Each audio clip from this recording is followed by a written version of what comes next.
नमस्कार, मैं हूं नेहा। आप देख रहे हैं नया भारत टीवी। आज का मुद्दा कार्यक्रम में आप सभी का स्वागत है। आज हम बात करेंगे उत्तराखंड पर्यटन को लेकर, जिसमें हमें चर्चा करेंगे कि पर्याप्त पर प्रकृति के धरोहर होने के बावजूद आखिर उत्तराखंड क्यों नहीं पर्यटन हब अभी तक बन पाया है। इसके पीछे के राजनीतिक कारण क्या रहे हैं और कुछ और जानेंगे सारे समीकरण और कारण वरिष्ठ पत्रकार एसपी शर्मा जी से। नमस्कार, मैं हूं नेहा। नया भारत टीवी में आप सभी का स्वागत है। हम अपने साथ उत्तराखंड टूरिज्म को लेके जोड़ रहे हैं एसपी शर्मा, जो सीनियर रिपोर्टर हैं उत्तराखंड से। तो एसपी शर्मा जी, आपका स्वागत है नया भारत टीवी पे। Thank you Neha. आज थैंक यू सर। आज हम आपसे पहला सवाल यही पूछना चाहेंगे कि धामी सरकार के आने के बाद टूरिज्म में क्या कुछ नया बदलाव आया? देखिए, अगर बात टूरिज्म की करें तो हमें सिर्फ धामी सरकार तक ही नहीं, जब से उत्तराखंड बना है मुझे लगता है तब से बात होनी चाहिए।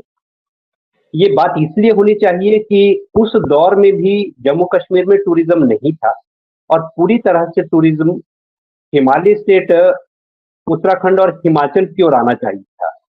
तो यहाँ पर उत्तराखंड की बात हो रही है, अगर दोनों स्टेट की बात हो रही है तो मैं दोनों की बात कहूंगा कि स्टेट कुछ भी ऐसा नहीं कर पाई कि टूरिस्ट इन प्रदेशों की ओर आ सके। जहां उत्तराखंड में चार धाम को लेकर के देश और दुनिया से पर्यटक आते हैं, लेकिन वो पर्यटक नहीं है, वो सभी लोग कहीं ना कहीं दर्शन करने के लिए आते हैं, वो श्रद्धालु है। पर्यटक के लिए अगर चाहे तो देखिए, उत्तराखंड देवभूमि है।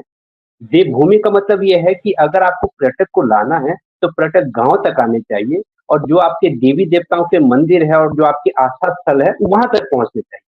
तो ये हॉलिस्टिक एक टूरिज्म का हब हो सकता है, क्योंकि कोई भी है, हर आदमी जो भी खास करके हिंदू धर्म से जुड़ा है वो देवी देवताओं के दर्शन के लिए आता है। क्योंकि हमारा जो देश है, हमारी जो संस्कृति है, हिंदू धर्म है, हम लोग पितृ पूजक है, जिसमें देवियों के, हिमाचल में देवियों के बहुत सारे शक्तिपीठ है। उसी तरह से उत्तराखंड में चार धाम। तो अगर सरकार को चाहिए कि उसके क्षेत्र में और उसके प्रदेश में टूरिस्ट आए, टूरिज्म प्रमोट हो, तो उसके लिए उन्हें बुनियादी रूप में बहुत सारे काम करने पड़े। जी, तो आपको क्या लगता है सरकार कुछ महत्वपूर्ण कदम उठा रही है हमारे पर्यटकों के लिए? देखिए, सबसे पहले ये सोचना जरूरी है कि पर्यटकों के लिए क्या जरूरी है। कोई भी पर्यटक जब आता है तो उसके लिए दो तीन चीजें बहुत मायने रखती है। सबसे पहला होता है सुरक्षा, उसके बाद होता है उनके रहने और खाने पीने की व्यवस्थाएं। अब आज अगर कोई टूरिस्ट आता है, वो शहर के लिए नहीं आता है। शहर तो दिल्ली भी है, चंडीगढ़ भी है, देहरादून भी है, लेकिन वो चाहता है कि वो ऐसी जगह में जाए जहां उसे सुकून भरे कुछ पल मिले। तो उसके लिए वो चाहता है कि वो दूर दराज के क्षेत्र में जाए और वहां पर रहने की व्यवस्था होनी चाहिए। वहां पर उनके सुरक्षा और स्वास्थ्य के लिए भी होनी चाहिए। तो ये सुविधाएं बुनियादी रूप में जब तक नहीं होगी तब तक टूरिस्ट पूरी तरह से नहीं कहा जा सकता है कि ये टूरिस्ट हब हो गया है या टूरिस्ट यहाँ पर उस मात्रा में लोग आ रहे हैं। तो इसके लिए काम तो हालांकि करती है, हर सरकार करती है, लेकिन वो काम कितना ग्राउंड लेवल पे होता है वो मायने रखता है। क्योंकि अगर टूरिस्ट कोई आए और उसे रहने में असुविधा हो तो दोबारा नहीं आएगा। सबसे ज्यादा फीडबैक जो जाती है वो नेटवर्क मार्केटिंग के तौर पे होती है, एक से दूसरे, दूसरे से तीसरे को जाएगा। और अगर आपकी व्यवस्थाएं अच्छी होती है तो टूरिस्ट अपने आप आता है। और सरकार का यही बुनियादी वो है कि वो वहां पर व्यवस्थाएं रखे, सड़कों की व्यवस्थाएं सही हो, रहने की व्यवस्थाएं हो, अगर कभी स्वास्थ्य खराब हो तो स्वास्थ्य की बुनियादी सुविधाएं हो। अगर ये सुविधाएं होती है तो टूरिस्ट देश से नहीं विदेशों से भी आता है। तो इसके लिए काम तो एसपी किए शर्मा हैं, जी, इसी लेकिन पे जितने मैं हो। आपको थोड़ी देर के लिए रोकना चाहूंगी। आप मुझे ये बताइए, ग्राउंड लेवल पे सरकार अपनी तरफ से क्या प्रतिक्रिया दिखा रही है? देखिए, मैं आपको बताऊं कि अगर ग्राउंड लेवल पे कहे, अगर काम होते तो आज प्रदेश में भूतिया गांव नहीं। जी, आज गांव वो नहीं होते कि भाई कहा जाता है कि 3,500-4,000 गवर्नमेंट की ओर से है कि जो पलायन कर चुके हैं गांव से। अगर वहां पर काम होते तो वही तो टूरिस्ट हब हो सकता है। टूरिस्ट कहाँ जी, जाएगा? गांव में जाएगा ना, गांव की व्यवस्थाएं देखेगा। लेकिन जब गांव आपके खाली हो गए हैं तो आप कहाँ पर टूरिज्म के लिए प्रमोट करेंगे? तो आपको तो वो बुनियादी सुविधाएं देनी चाहिए। एक बार जब गांव में लोग होंगे या गांव में सुविधाएं होंगी तो टूरिस्ट आएंगे। हिमाचल में गांव-गांव में टूरिस्ट आते हैं, दूर-दराज जी। क्षेत्र में पहुँचते हैं, तो यहाँ क्यों नहीं पहुँचता है? यहाँ तो ये है कि चार धाम के अलावा बहुत सारी देवी-देवताओं के ऐसे मंदिर हैं और इस तरह की मान्यता है कि बहुत दूर से आते हैं। अब इस समय कैंची धाम जो तो काफ़ी आप देख रहे हैं कि देश और दुनिया में छाया हुआ है, जी। वहाँ धीरे-धीरे सुविधाएँ बढ़ रही है, लेकिन जो आने वाले हैं वो पहुँच रहे हैं। अगर सुविधाएँ बहुत अच्छी होगी तो लोग ज़्यादा आएँगे तो वहाँ पर जो स्थानीय लोग रह रहे हैं, उनके लिए रोज़गार की व्यवस्था होती है।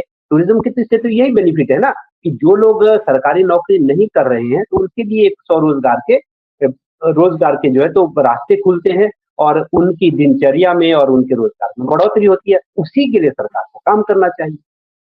तो शर्मा जी, आप मुझे ये बताइए, जब उत्तराखंड में ज़्यादातर जो सरकार है उसकी जो आमदनी है, जो इनकम है, वो ज़्यादातर टूरिज़्म को लेकर है। तो वो टूरिज़्म के क्षेत्र में अपने आप को आगे बढ़ा क्यों नहीं रही है? उस पे काम क्यों नहीं कर रही है? देखिए, मैं वही बात कह रहा हूँ कि टूरिज़्म जो है, जो अभी टूरिज़्म आ रहे हैं, वो चार धाम की वजह से ज़्यादा है। और जी। चार धाम के लिए जो है तो वो जो टूरिस्ट है, वो आप समझ लीजिए कि वो श्रद्धालु है।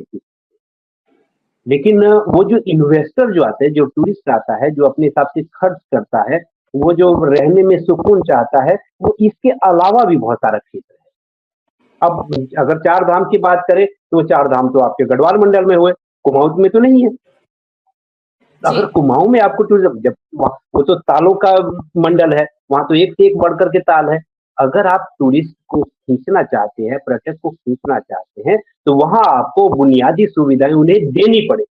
और कुछ ना कुछ आपको ऐसे कार्यक्रम भी होते हैं जैसे कार्निवाल हो गए, समर फेस्टिवल हो गया, विंटर फेस्टिवल हो गया, इस चीज़ों को प्रमोट करना पड़ता है, तभी टूरिज़्म जी। आता है। और मैं कह रहा हूँ आपको कि सबसे बड़ी बात ये है कि क्योंकि यहाँ पर प्रकृति की नियामत है, इतना अच्छे तरह से व्यवस्थाएँ हैं कि अगर आपने पर्यटकों के लिए सुविधाएँ जिस तरीके से आपने देखा कि उत्तराखंड के पर्यटन का हब नहीं बनने के कई कारण वरिष्ठ पत्रकार एसपी शर्मा जी ने बताए।